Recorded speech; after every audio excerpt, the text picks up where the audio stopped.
Started.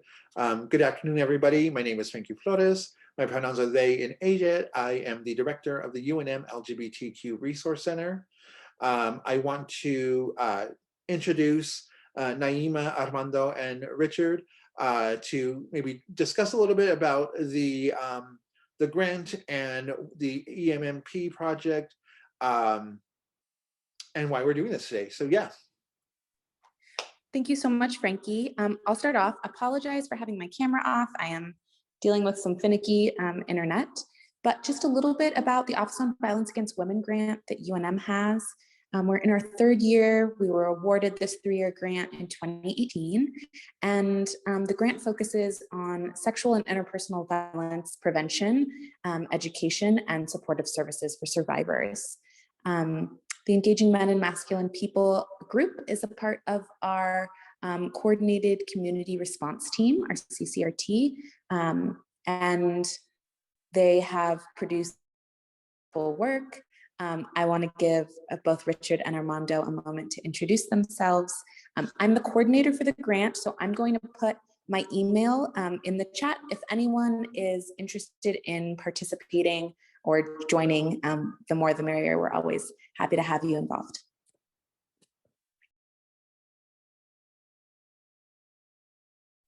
So I can go ahead, Armando. Thank you. Hi, my name is Armando Bustamante. I am a program specialist at El Centro de la Raza on campus, and I have been working with the grant since basically since its inception. I've been one of the co-chairs for the EMMP, who's actually bringing this together today since the beginning. And I'm glad that everybody can join us and hope we learn a lot. I would also like to thank our past co-chair, Mark Johnson from the Veterans and Military Family Resource Center. And so thank you, Richard. So I'm Richard Purse. I'm the other co-chair for the EMMP group. I got involved when I was still the general manager for the satellite coffee on campus. And then now I am a grad student representative for the group. And I'm excited to see what everybody and hear what everybody has to say. And Frankie, back to you. All right, thank you all so much. So our program today is called Calling It What It Is. We had a discussion about doing something for Sexual Assault Awareness Month and also specifically for the trans and queer community. And I think that a lot of times sexual violence in trans and queer communities specifically, we know that they are vastly underreported. And I think a lot of times some of that is because sexual violence, I think in trans and queer communities, is something that is so indoctrinated in us that we just see it as something that just happens, right? Or a rite of passage even. And you know, I know from personal experience, I have had those moments where it's just kind of what you did, right? It's kind of just what happened to you. And it was almost like a badge of honor. And I'm in a very privileged position right now, where as the director of the LGBTQ Resource Center, we can have these conversations. And by having these conversations, we can break those cycles of violence, you know, and it really is up to us. And so I'm so excited to have an amazing panel here today. I am gonna give our panelists a moment to introduce themselves. If you could introduce yourself with your name, your pronouns, and the department you work for. I'm gonna start off with my queen mother, Bunnie Cruse. Hi, my name is Bunnie Cruse. I am the chairwoman of the Transgender Resource Center. I'm also on the board of the Light in the Night. We do homeless community outreach, which both of those places, we do get people that are survivors of sexual assault. So I'm very excited to be here with everybody today. Thank you. Thank you. And Lisa Lindquist. Hi, everybody. My name is Lisa Lindquist. I am the director of the LoboRESPECT Advocacy Center. Today, I'm going to be sort of serving two pieces where I'll be hopefully being able to answer some questions about support services. I'm also going to put my phone number in the chat in case anybody needs some direct advocacy while we're moving through these topics. We know these can be triggering, and also just want to make sure that everyone's feeling supported. So I'm going to go ahead and put my name and the number where you can reach me in the chat. I look forward to engaging in this conversation. Thanks so much. Thank you. And Michelle Tafoya. Hi, everybody. My name is Michelle Tafoya. I am the Director of Education and Community Outreach with the Domestic Violence Resource Center. And just thank you for including me on this panel. I think that it's an important topic that is not discussed enough. So thank you. Thank you. And Dr. Wilterding. Good afternoon, everybody. My name is James Wilterding, and my pronouns are he, him. And I'm the Director of Student Health and Counseling at the university. And I'm very pleased to be part of this panel and agree that this is an issue that we definitely want to be addressing and providing support and education around as well. And thank you so much. I will try to call you James. I just know you as doctor. So, and last but not least, Nick Cedillo. Hello, everyone. I'm Nick Cedillo. I'm the clinical director here at the Rape Crisis Center of Central New Mexico. So I'm here as a resource. I will also put in our 24-hour hotline number in the chat, just in case anyone needs that in the future. But I'm really honored that we are a community partner of the university and many other places such as DVRC. So just really glad to be here. Thank you. Thank you so much for being here. Thank you all for being here and taking time out of your schedule. I agree. I think that this is a topic, again, that we don't really talk about. And I think when we know, right, that when we talk about sexual violence in general, it is a very, there's a lot of internalized shame around it, right? And even when we talk about specifically about trans and queer folks, there is that added shame of being trans or queer and also experiencing sexual violence. So again, thank you all so much for being here. I'm going to start off with some questions. Everyone is feel free to chime in. But the first question is, in what ways do we see intimate partner violence minimized by the larger society? I'll go ahead and start on this one if you'd like. I think that pointing out first and foremost that like just in general society that intimate partner violence or even domestic violence, right, wasn't even really looked at as something that was breaking the law until the early 70s, right? It really shows us that the period of time that our society has had to even look at this as problematic is a very short window of time. I also believe that it's minimized because we still have that idea that what happens at home stays at home, and that it's none of our business, right? That old adage that if you're being raped, don't yell rape, yell fire, right? We just kind of keep our blinders on and keep moving, and we don't really pay attention or want to be a part of anybody else's problems. Those just add to the reasons why intimate partner violence or domestic violence are minimized in our society. It's not our problem, it's not our business, and it's really an issue that goes on between two individuals behind closed doors. So hush, hush, and leave it alone, right? And then I think too, another way we minimize it is victim blaming. Like, oh, was she drunk? What was she wearing? Or, or what was he doing that got himself raped? Or, we blame the victim. We take it like, oh, it's not that, he was just drunk, and, it lessens, it cheapens it, in my opinion. I think I would also just add briefly that I feel like sometimes we expect people to just sort of deal with things on their own. I think we as a society have a hard time understanding the types of violent things that our fellow human beings are capable of. And so it's sort of like, we don't want to know, even though there's lots of support services available, right? We want people to be reporting, we want people to seek the support, but the overwhelming response is, yeah, report it, but also we don't really want to know about it because it's hard for us to digest. So I think that makes it really difficult, and how it's sort of minimized in those ways.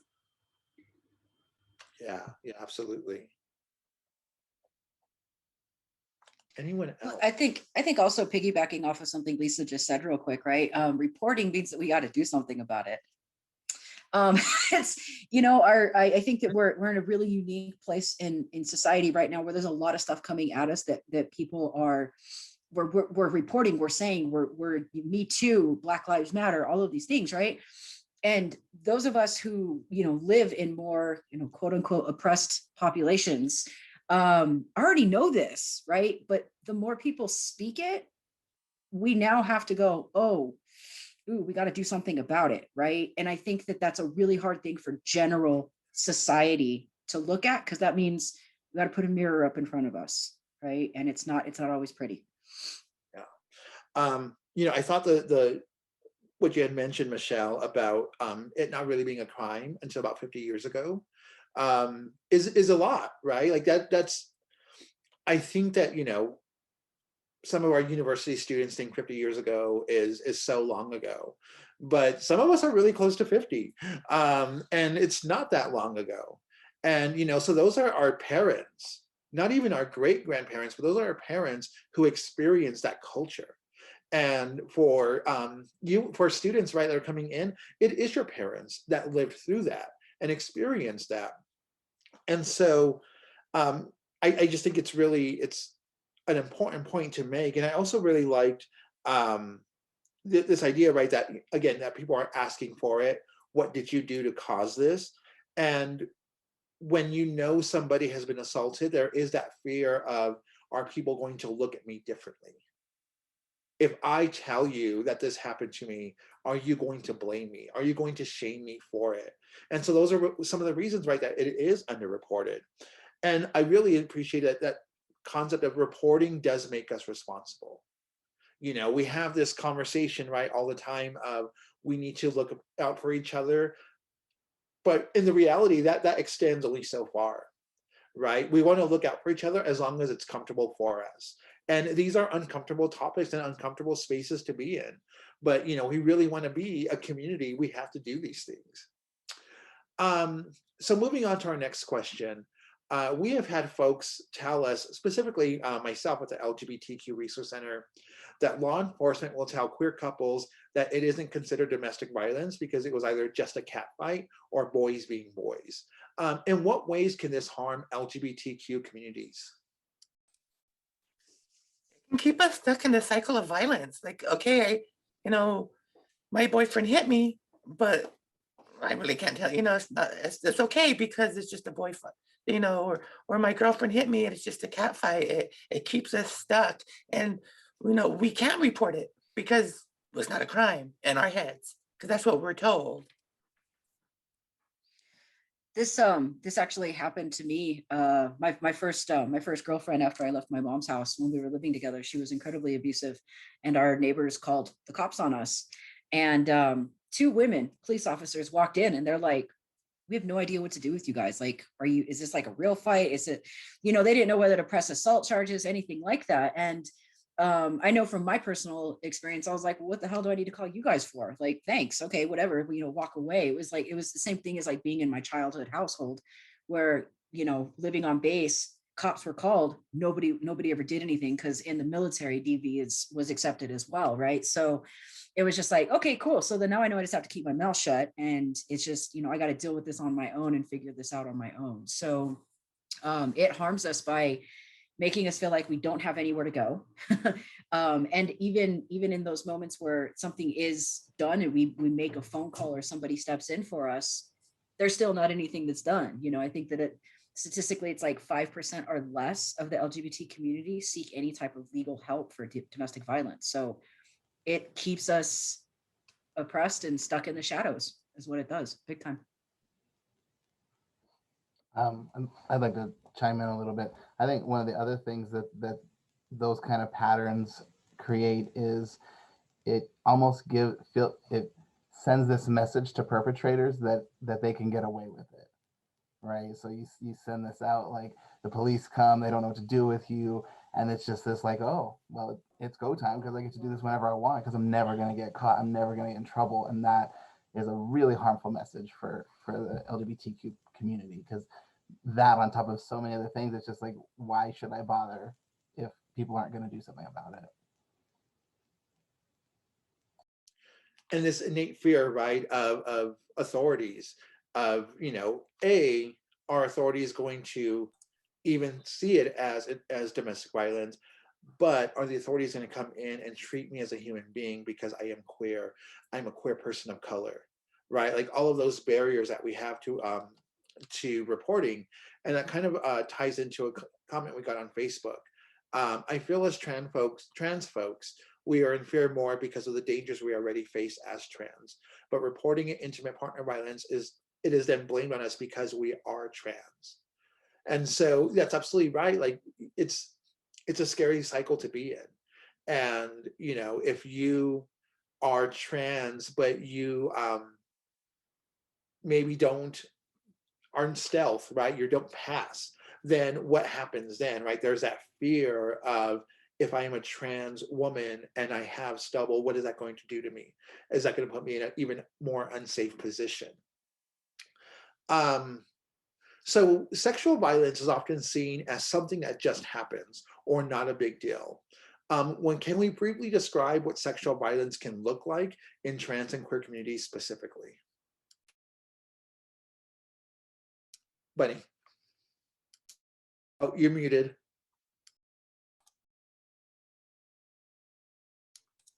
Dang technology.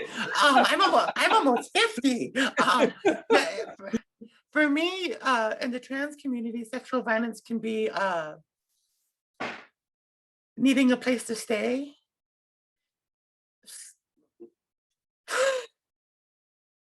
Sorry, it's needing a place to stay and knowing that you have to have sex to have that place. And it's, and then sometimes you are attracted to the person, but you still need a place to stay. And then years later, my emotions are getting to me because, I've had sex with people so I could sleep inside and so I could eat, so that's the form of sexual violence. Someone taking advantage of you and your situation. Absolutely, absolutely. Thank you so much, Bunnie. And one of the things I've always really admired about you, Bunnie, is that you are willing to be brave enough to share all of your story, right? And you don't sugarcoat things. And I think that's so important. And it's so important for us to have these leaders in our communities who are willing to be really bare, because that's the way that we break these cycles. So just thank you so much, Bunnie, for being so brave. Thank you, thank you, thank you. And it's time to forgive myself for those actions because I'm not to blame. Yes. Thank you, guys. Thank you. Anybody else? I think also talking about like the idea of young versus older people in the community, right? Like, I think we might talk about this a little bit as we go further, but like the idea of grooming. I was a part of a group for queer kids when I was like in my mid-20s, and there were several adults that would attempt to try to be parts of the group to facilitate, and we were like, no. They weren't there for the right reasons. The way that they spoke to the kids, the way they interacted with them was just incredibly not appropriate, even if nothing happened. So being a mentor to somebody in our own community and trying to help them navigate that and taking advantage of it, even if it does not go as far as sexual assault, like even grooming behaviors can be, they're incredibly confusing. They create, a psychological mind screw for the younger people in our community. So, and it like I said, it doesn't always have to be physical to get to that point. Even just those behaviors, sexual flirting, anything like that, from a mentor to a mentee, even just those small things, they're incredibly damaging. I agree, like, and especially because we grow up as queer folks, especially my experience, being bullied, and then anyone shows us any kind of positive attention, we latch on to them. And, it's a cycle that they were probably done the same way. And so that's what they know, yeah, so we just got to figure out how to break that cycle. And I think we are breaking that cycle slowly but surely. Yeah, I think just acknowledging exactly what Bunnie just said is that it creates this cycle, right? And you're in a situation where you're receiving something that feels very positive, but ultimately is not. And then ultimately that's your foundation, right? And so it feels very normalized. And so breaking the cycles, all of these are just so crucial to what we can do to shift culture, right? And helping people understand that they don't have to be a part of that cycle. But then there's also that issue of, but how do I continue to take care of myself? I don't want to lose a mentor relationship. I feel secure with this person and I need the things that they give me. And that is really difficult, right? To acknowledge those things and also simultaneously figure out ways to break away from those things because ultimately they may not be positive. Yeah, no, thank you so much for that. Because I think, you know, we don't know how to break cycles if we don't address the cycles. And so, you know, I think that it is important for us to have these conversations in queer communities, you know, and it is important, you know, as director of the LGBTQ Resource Center, it is vital for me to make sure that I am having those conversations with students and also talking about what is and is not appropriate for us to talk about, you know, because yes, you know, I think for a lot of younger queer folks, like who do we go to figure out healthy, safe, you know, sex practices? And, you know, and so it's people like who are in our positions that we have to have those conversations about what it looks like. And then also you have to be like, okay, well, this is where the conversation ends. And it's my responsibility to set up those boundaries. And as an adult, as somebody who is a mentor, I have to set those boundaries. And if I'm not, I'm doing that harm also, and addressing that and acknowledging that we can do that harm and we can also stop that harm. And something else that you mentioned, Bunnie, that I think is a really important concept for us to have is there is this misconception of what sex work looks like, you know, and sex work isn't, you know, Julia Roberts and Pretty Woman. It isn't always, you know, what we see on television. As you mentioned, Bunnie, sex work is, I need a place to stay. And so I'm going to have sex with you. I need something to eat. Like that is sex work. And go ahead.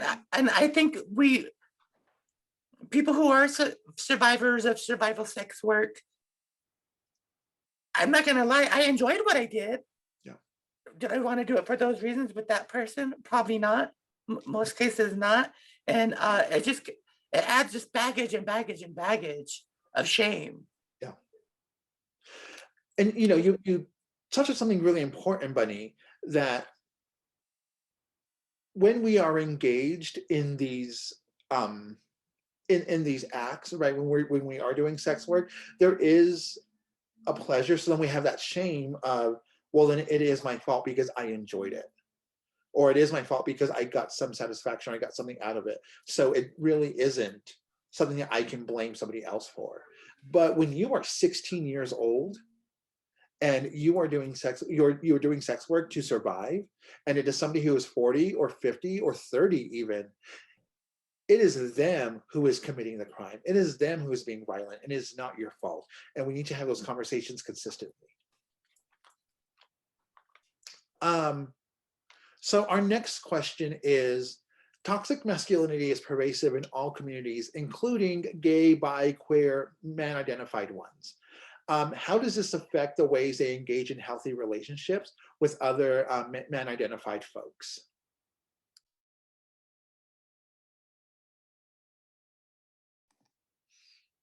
I think that one way that toxic masculinity like affects any of this really is it inhibits the ability for anybody who identifies as male to allow sensitivity, emotion, and what I would call healthy, normal sexual behaviors, because there's this idea that they have to prove something. And when we feel like we have to prove something, mankind will do some pretty horrible things to one another. And so taking it takes the ability for the emotional side of a human being to be allowed. because of the proving nature of it, regardless of what community you're in. Hetero, homo, doesn't make a difference. Yeah.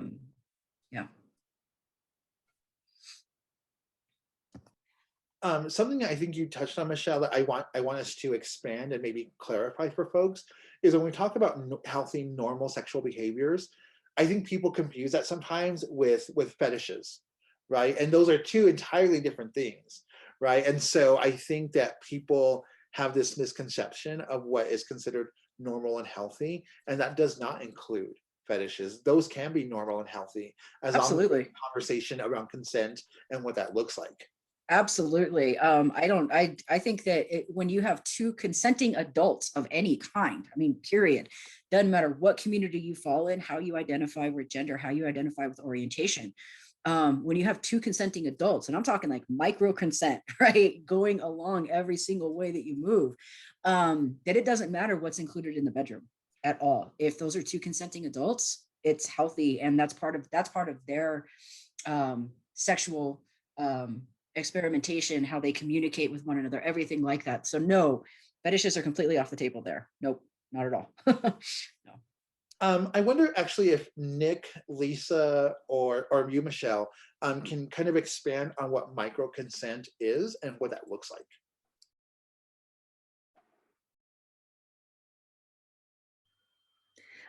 I'll share from just our perspective and sort of what we talk about through some of the training that we do through the Advocacy Center, which is consent. I think for me, the biggest thing is consent is ongoing, right? You don't just get consent once, like last week or an hour ago.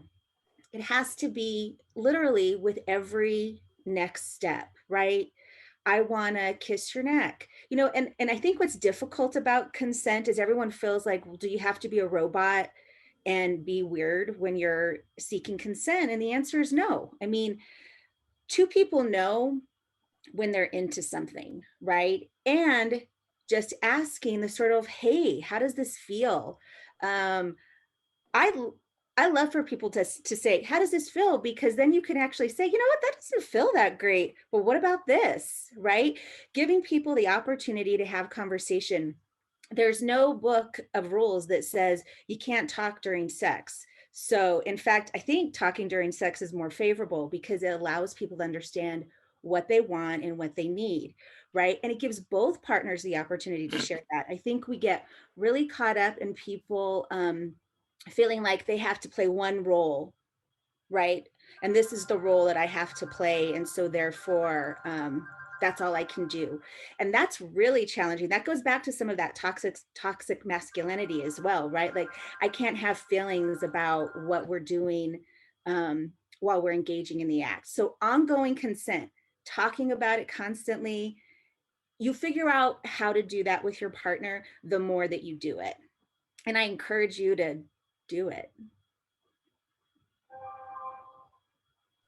Thank you. Nick? I can piggyback on that. So absolutely everything that Lisa said. And also as a partner, respecting what those answers are. So whatever someone's saying, like, no, I don't like that, or no, don't do that, that's it. You respect that and you back off. Like you don't keep forcing the point. Like that's not acceptable. That is not consent. And I think that this conversation is so crucial, considering hookup culture, right? And I think that there is this idea, like if I'm going over to your house, and on any messaging apps that you may be using, you may say, I want to do all of these things, and you get there and you're like, oh, I'm not really feeling it, but I've pre-committed to these things, so I feel like I have to go through with them. Otherwise, what is going to be said about me? What is going to happen to me if I don't? And so I think that having these conversations are so important, because people need to know that you can withdraw consent at any moment, right? You can say, nope, this isn't feeling good to me anymore. I gotta go. So thank you for having these conversations. We're gonna circle back a little bit to a conversation we started earlier. But a common narrative we hear is one of grooming of younger folks by older people in the LGBTQ community. Can anyone speak to what grooming may look like and what are some strategies that we can provide for addressing this? Grooming. God, it could be, I've seen it be just like, I think Bunnie, you mentioned it earlier. Like, somebody's giving me attention. And I might not have gotten it at home. I might not have gotten it from certain, people that I've been around my entire life. I was bullied. At the end of the day, a human being wants love and acceptance and connection, right? And providing that and then perverting it in any way can be considered grooming. So I'm going to give you some attention. I'm going to take you out and buy you something to eat. We're going to go and I'm going to take you to a ball game, right? Unfortunately, I saw a lot of this as a young queer and with some older mentors that I had, but it wasn't with me, but with other people. And it was just like, man, dude, like it's not cool. So showing attention, buying things, showing up and being their hero when, all hell breaks loose at their house, being the person they can talk to. It happens in so many ways, and it's so incredibly, I think that's the most perverted thing that we can do to another human being, specifically young. Absolutely. And I think a lot of time, people that do that were groomed themselves, and they don't know how to have a normal queer relationship, whatever normal looks like to people. And it breaks my heart. Do you know what I mean? It breaks my heart that so many generations of our people have had to suffer like that.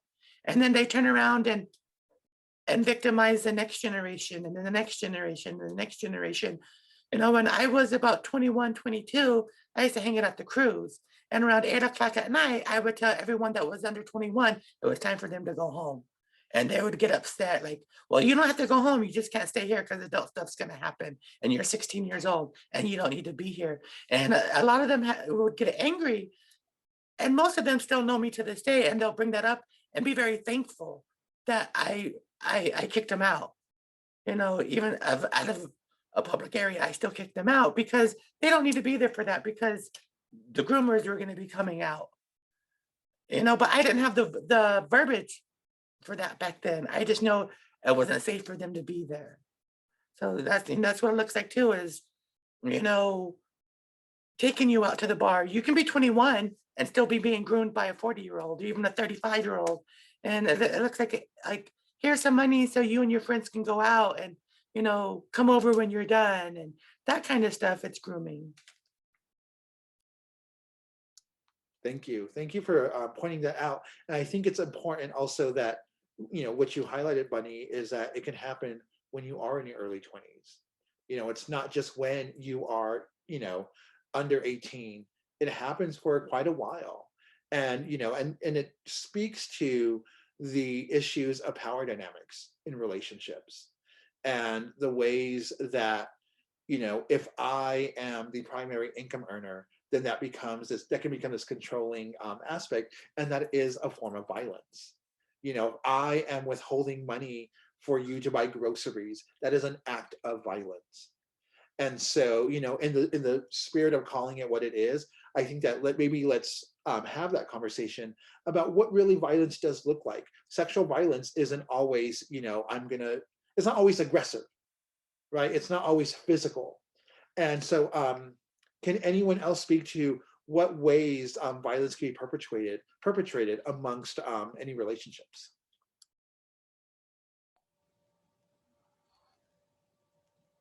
I'll step in on to start, I guess. I think one of the things that we've run across here at RCC is, they might be in a consensual relationship with one person, and then they're coerced into engaging in acts with their friends or other people that they know, and it's not consensual, but they feel obligated because of the consensual relationship. So it's like this kind of like, here, let me hand out my partner to these other people I know, and then that, like, I think that's where like it leads to trafficking concerns and things like that. So I mean, and that's something that is always a concern when that happens. Yeah. Anybody else want to chime in on what violence can look like in relationships? No, I think Nick hit on it too, but I think just we have to really examine coercion and how that impacts relationships, often consensual relationships, right? That language that we use from a very young age of, I think it always kind of for me goes back to that example of go kiss your tia, right? Like go give her a kiss. She wants to show you some love. You better do that or she'll be upset or it'll make her sad, right? And not to say that you can't engage with your elders, but to say that that there's ways to have those conversations with young people, that teach them that they have some power in that and they have some ownership over what they want to do. And that's not bratty behavior, right? That I think that's what happens a lot is, well, that kid's a brat because they don't want to do what we want them to do. But that coercive language, we hear it from a very young age. So it's easier and easier for us to be coerced into bigger and bigger sexual acts, right? Because it's something that we're used to often. And I'm not trying to say that, being asked to kiss your tia is not, that's not, no one's trying to hurt you necessarily, but it's a way that we understand that we're not understanding that language could be coercive, I think is what I'm trying to say. I hope that made sense. It does. It does. It does make sense. I think I'm going to piggyback just a tiny bit on that. One of the things that I really work with on clients over at DVRC with is learning how to trust your intuition, right? And you nailed something perfectly. Like I have seen my brother tell my nephew, hey, go say hi to this guy over there. He's wanting to say what's up. Go give him nuts. Go give him a hug. Do something. And my nephew is like super sensitive and he's like super outgoing. And he's like, yeah, no, I don't want to go over there, right? But they force this child into this energy bubble of somebody else, and they're teaching him ignore your intuition, right? Where we end up finding out, months later, this guy is an actual pedophile and they didn't know that. He worked with him and all this stuff. And I'm going, your son had every bit of alarm going on with his body and everything else. And you taught him in that moment, ignore it and do what I say, right? And so when I'm working with domestic violence victims, retraining them to, hey, trust your gut. Like when your body is saying, hell no, I do not like what's going on here, and there's something wrong, but the coercion, the intimidation, the gaslighting, everything that we do in those moments that are perpetuating violence, right? Psychological or physical, we're teaching that person, ignore your intuition, the part that was given to you, that was born to you, to be able to see that energy is not always positive, right? And so relearning how to train her to trust that again after experiencing violence in our relationships is super hard to do. So no, thanks for bringing that up, Lisa. It's so incredibly important. Where it's like, yeah, it's not always about our aunt and uncle, but it's a big deal. It's a very big deal.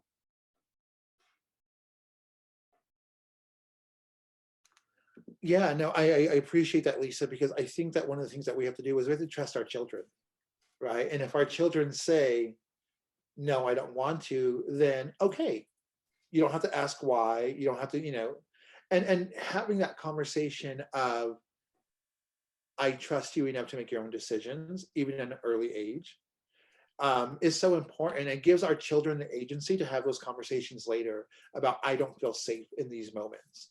And so, as we're talking continuously, the thread that we keep coming back to is breaking these cycles, right? And the ways that we do that is we start at an early age of, I'm trusting you to make right decisions for yourself. And if I'm trusting you to make those decisions for yourself, then eventually I can trust that you're gonna be able to tell me that, oh, I don't feel good, I don't feel safe, this thing happened. So thank you for bringing that up, Lisa.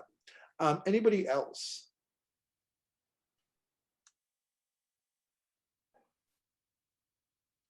All right, so we are gonna switch gears a little bit, and we're gonna talk about some ways that we have support services. So I did wanna first ask, what are some services that UNM can provide specifically between ALRAC and SHAC? I'll jump in and then Lisa, you can go. So I do think it's important for all students at UNM to understand that they have access to comprehensive and competent medical and mental health services at student health and counseling. And we really have worked with our staff and our providers so that it's a welcoming and safe environment when people come in to access services. And we want to know if anybody has an experience otherwise than that. I think one of the themes of the conversations that we've had so far is that it's incredibly important that we create safe spaces for people to explore these kinds of experiences that they've had.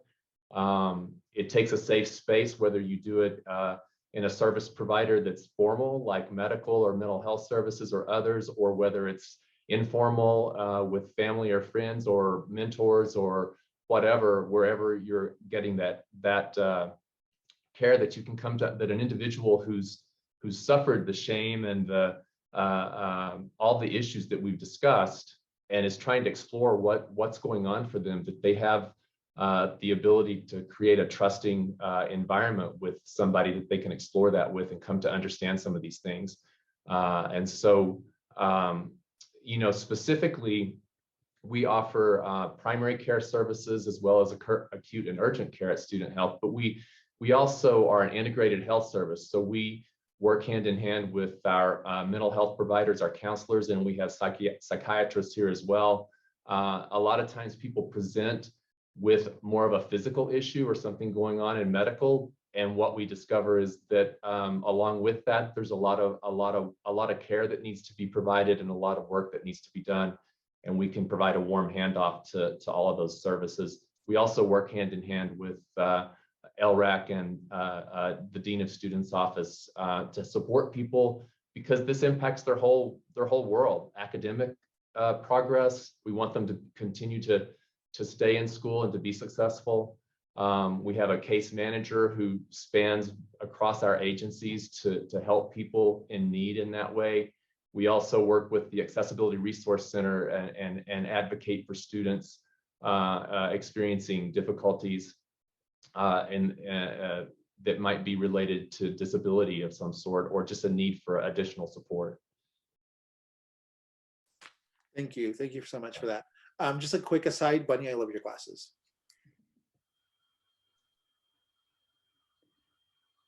They're on point, definitely.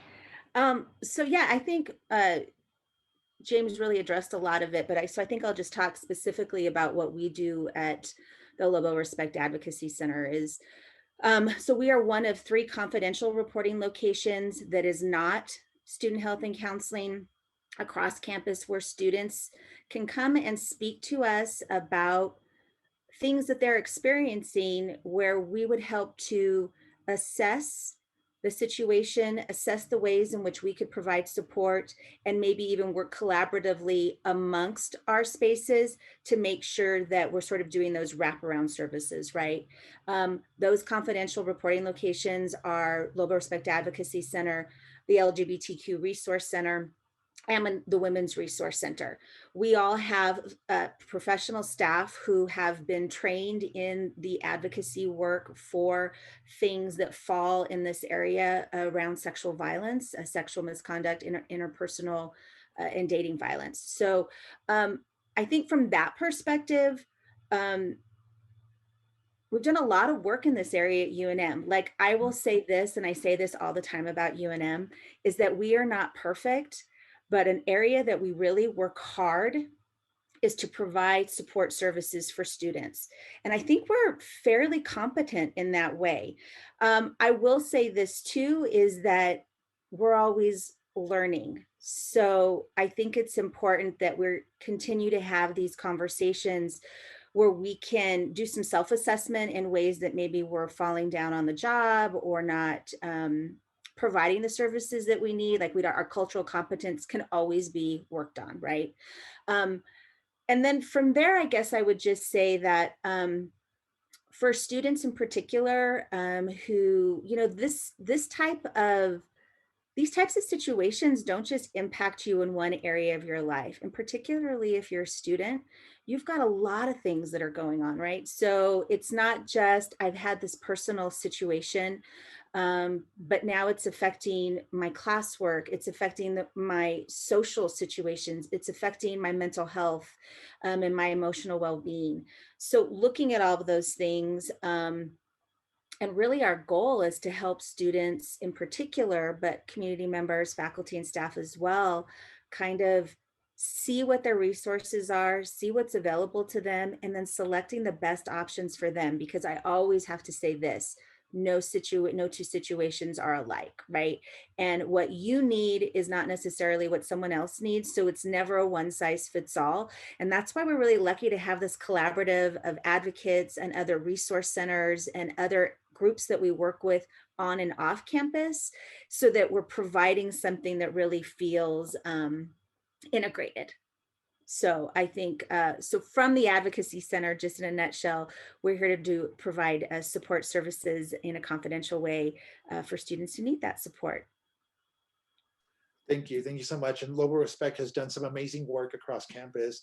And I'm going to add in another question here, because it's something that came up that I think we need to talk about, is stalking and what online stalking looks like. And I think that especially within queer communities, right, like various social media apps, if you know, you know, but right, like I am, you know, if I'm blocked one time, I'm going to create a different profile and another profile and another profile. And also I want to talk about, that. And I also want to talk about the dangers and the fears of private pictures being released and shared, and how that is a form of violence also. Mm-hmm. So I'll just jump in with a couple of just resource pieces. And then of course, I know everyone else has some things to say about it, because the stalking piece, particularly during the pandemic, right? It's like we've unleashed the beast in some ways for this really vile behavior that's happening online. And because it's sort of, you're not face to face, you really feel like there's no boundaries. And so one thing that I'll just say, it's actually a presentation that's coming up that we're doing, another presentation with the CCRT, which is send nudes with the S in parentheses. I need to clarify that. So it's basically end nudes, but talking about how you can share pictures if that's what you're doing, right? And that's what you're into and you've got consent for that, but how you can do that and how you can do that safely, but also what are the dangers of engaging and how you can protect yourself when you're engaging in sort of these in online relationships, right? So that's coming up actually, I want to say tomorrow at noon. And I'm hoping Naima will put something in the chat about it, but that's just something where we could maybe build some strategy and another way for us to talk about that. But I know everyone has something to say about this, so I will end there. Thank you, Lisa. I know for me, you know, being on the apps, and if this event's call it what it is Grindr, Scruff, Tinder, all those apps, I'm on them. You know what I mean? I really don't do nothing on them, but I'm on them because at first I was ashamed to be on them, but there is no shame. It's not shameful to want to have sex. It's not shameful to, and I'm going to repeat it. It's not shameful to want to have sex. And, but I get told stuff by people with no pictures, you know, they say mean things to me. They'll bring up, they know where I work at. You know, and it can be scary online on those dating apps. Even on Facebook, it can be scary for, I'm sure everybody, but I'm speaking for trans folks, it can be scary to be on social media, no matter if they're dating apps or just Facebook or Snapchat. I think one of the most interesting things about online stalking in general, but online stalking, I mean, you know, I'm old enough to be able to say that, you know, when I got bullied at school, or I got, you know, if I had a girlfriend or something back in the day that was like a little bit more crazy than what I would like, I didn't have Facebook and MySpace and all that stuff back then to be able, so it would stop. Like I would go home and it would stop, right? And I think one of the unique things that the internet has done is taken the actions of what goes on in private, and it's created a public domain for it. And that has stripped away a lot of the ability for us to escape it. right? In every community, not just the LGBT community. But it's, and Bunnie, thank you so much for saying that. It's not shameful to want sex at all. What these, I think that if people understood a little bit more about what we do online and the consequences of what goes on online. And what I mean by that is most of my life before becoming a therapist was spent in IT and building websites and all this stuff. Unfortunately, I worked for some, fortunately, but unfortunately, I worked for some organizations that did work around the world for websites. And so we hosted pornography websites, right? And having organizations like the FBI walk in because they're investigating child pornography rings and they want access to your servers, understanding that there are consequences to everything that we do online, regardless of whether or not it's innocent or not, right? I think that that's a huge piece that the internet has, it's available for everybody and not everybody understands it. Therefore, especially younger, the youth just go, hey, this is neat, it's fun, I'm gonna do this, without understanding all of the consequences, right? And so I think that there should be more education surrounding it, but I also believe that because it's been a free-for-all forever, laws have not caught up with it, and it makes it so incredibly hard for intimate partner violence, for domestic violence, for anybody just wanting to be online and have connection with people online. It's so incredibly dangerous, and it's really hard to pull away from. And without good laws to support any of it, we're at the mercy of the internet, and it really sucks. It really does. I'd like to just jump in and add to that because I'm old enough to have had that same experience where I didn't have to deal with that. You could turn it off. And what we found here is it's extremely important for those providing care, whether it's in the medical side or the mental health services side, to have an understanding of these apps and this environment, to be able to provide, actually to understand what's going on with their patients or their clients, with the students, with those we serve, because it's a very different world than what any of us who are really 50 or older were living in at that time of our lives. I'd like to jump into on that, just kind of piggybacking on that and tying it to one of the earlier questions where we're talking about like what does sexual violence look like in the community. When looking at like technology and all the apps and all of those things, sending like unsolicited pictures of yourself to someone is sexual violence. Like if they didn't ask you to see X, Y, whatever you want to send them, don't send it. Like that's sexual violence. So don't do that. Thank you so much for bringing that up, because I think that, again, that is one of those things that we don't talk about. And this assumption that because you are on Grindr or Scruff or Tinder, that you're automatically looking for those kinds of pictures. So of course you would want them. It's not true, and that is, you do have to have that consent to share those pictures. And so I think, I think that this is a great conversation for us to have. And I feel like this could be its own webinar, right? Like what does stalking and what does online sexual violence look like, specifically for trans and queer communities? Because also the other aspect of that is that fear of being outed.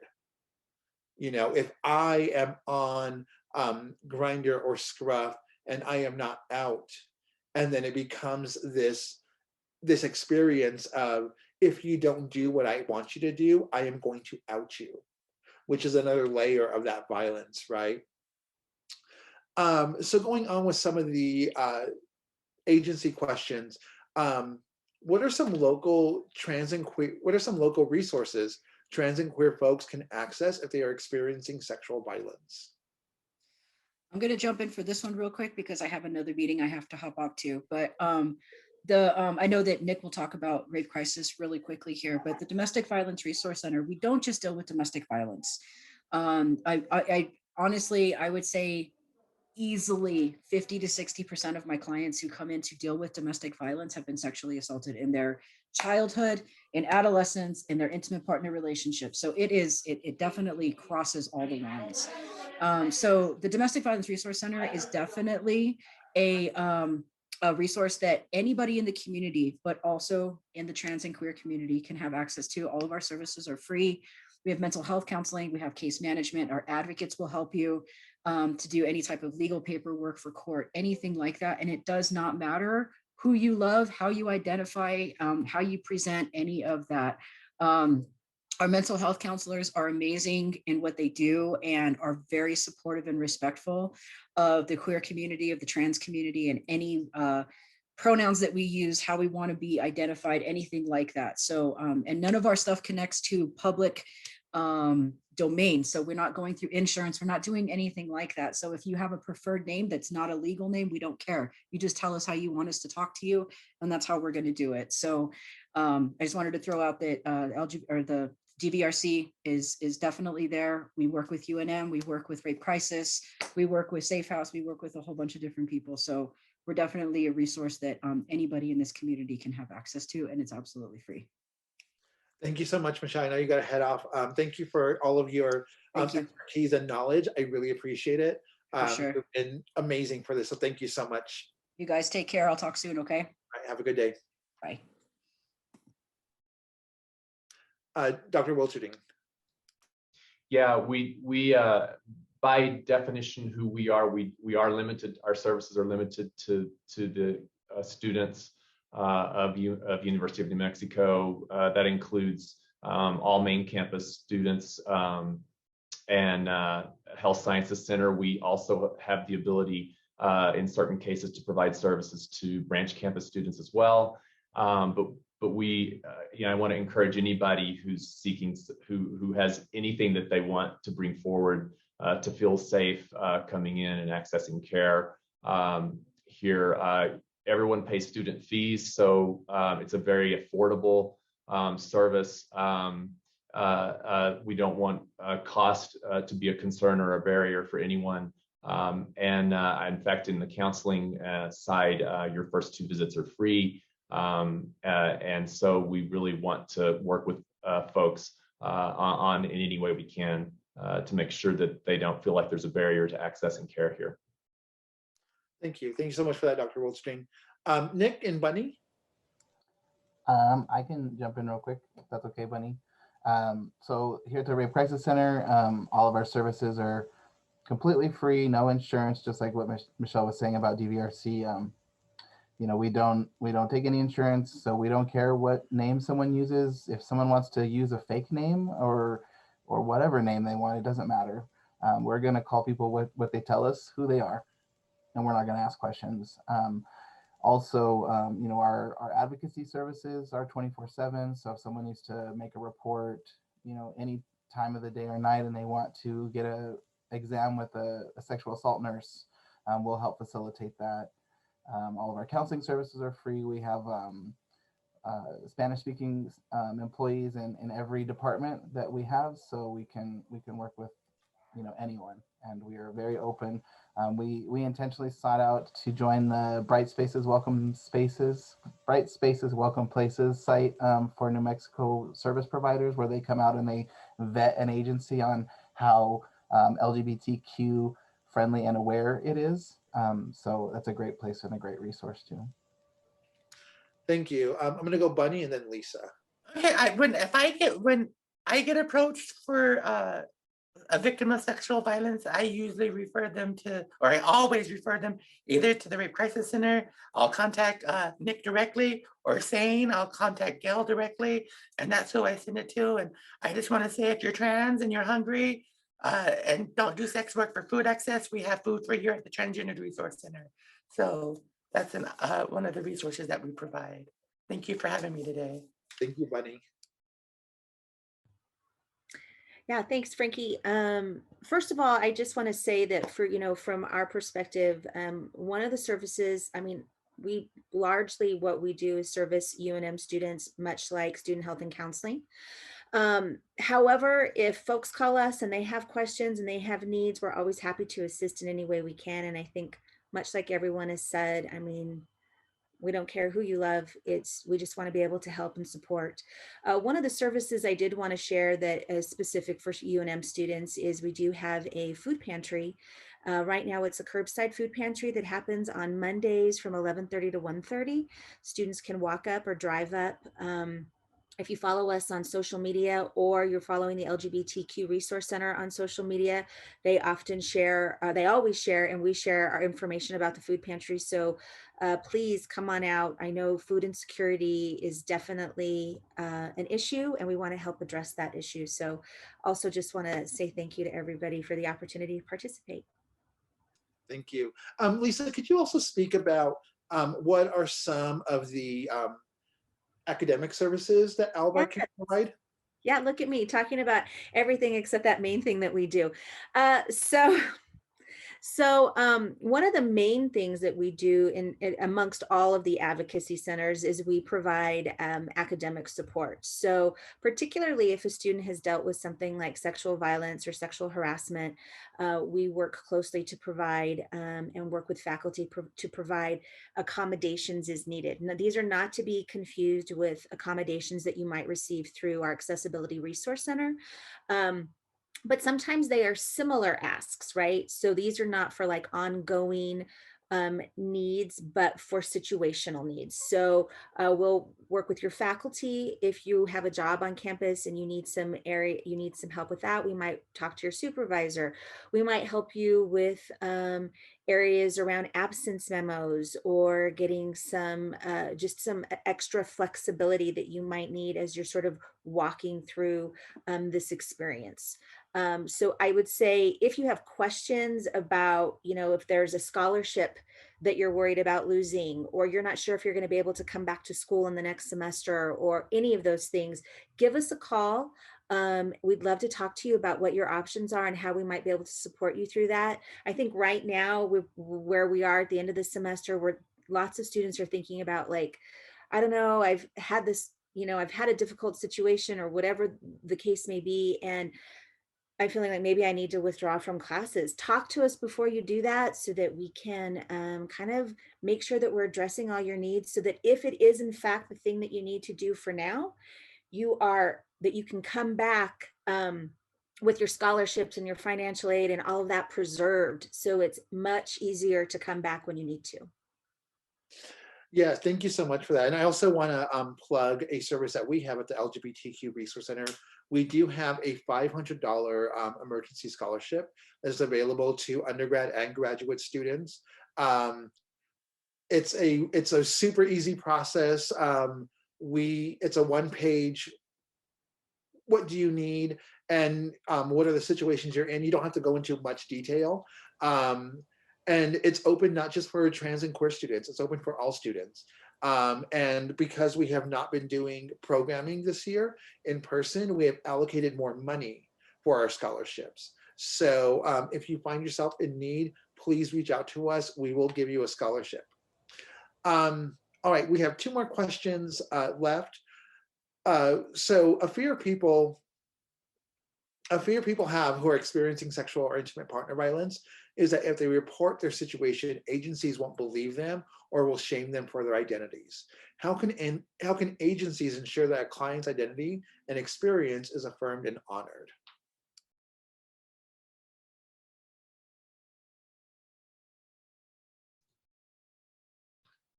I think this gets at any agency, whether it's a medical clinic or other, has to really look at this in a really comprehensive way, because it has to be addressed both from a systems standpoint. For example, in our case, does our electronic health record let us put in place the names that a person prefers to be called, their preferred pronouns, that sort of thing? You have to look at your intake forms and all of your how you present yourself to the trans and queer community, but to anybody really. What kind of signal are you sending out? It's really important that we collect accurate sexual orientation and gender identity information, so we have that up front so that providers can look at that and they know exactly what kind of issues they need to address in different realms, because it's multifaceted for anybody.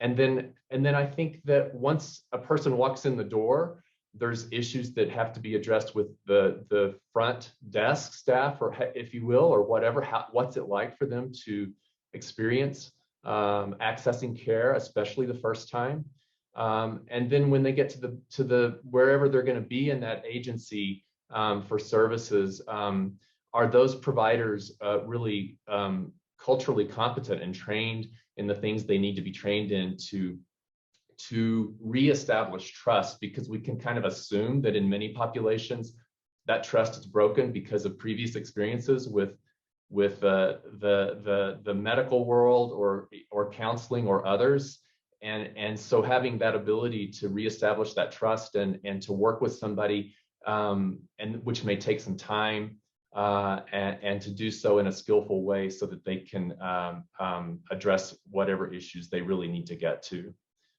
It's a big picture approach, and it has to be paid attention to ongoing, because you have staff turnover, things change. You don't just do it one time and you're done. You have to revisit it and have folks in your agency paying attention constantly to this. Thank you. Thank you. Nick or Lisa, do you have anything to add?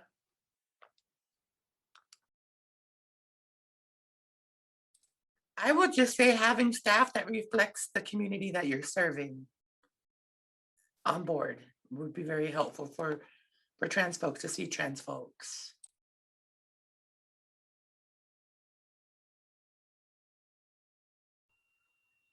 Yeah, I think mostly I would just agree with everything that both Bunnie and Dr. Wilterding have said, is that, you know, we can't hope to help and support people if we ever are falling down and our need to always educate and it's kind of like consent, right? It has to be ongoing. We've got to keep always doing the work. And that's an expectation that we have to set for ourselves, not only as an institution, but as community work and all of that. It can't just be one person who's always saying, yeah, this is what we're doing, but then nobody else is following suit, right? So it's got to be a team effort. Thank you so much for that. We are 3 minutes away from end time. So I wanted to close out with, what are some closing thoughts you have, some closing words of advice, words of encouragement, anything like that for anyone who's listening who maybe has or is experiencing sexual violence? Reach out, trust your instincts, reach out, keep reaching out. Stay reaching out and forgive yourself. Don't be too hard on yourself. Thank you. Thank you. Yeah, I completely endorse what Bunnie just said. I think keep reaching out, and if you don't get what you need, and you know, or if you have a bad experience, which tragically might happen, don't give up. To keep reaching out. Perpetrators are counting on you feeling embarrassed. They're counting on you of not getting what you need right away. Stay at it. Stay at it. Yeah, I think one of the things that came up time and time again throughout this conversation was ways in which we could break a cycle. So I think we need to think about, not only for ourselves as individuals, but in our own communities, how can we break those cycles? And that starts with one person. So maybe you are that one person. And I think that's awesome. And again, just reiterating, you are not alone. It may feel like you are alone sometimes, but you are absolutely not alone. And you really you reach out. We are reaching out too. So hopefully we can all sort of grab each other's hands in all of this. Nick? I would just say that it's never too late to start the healing process.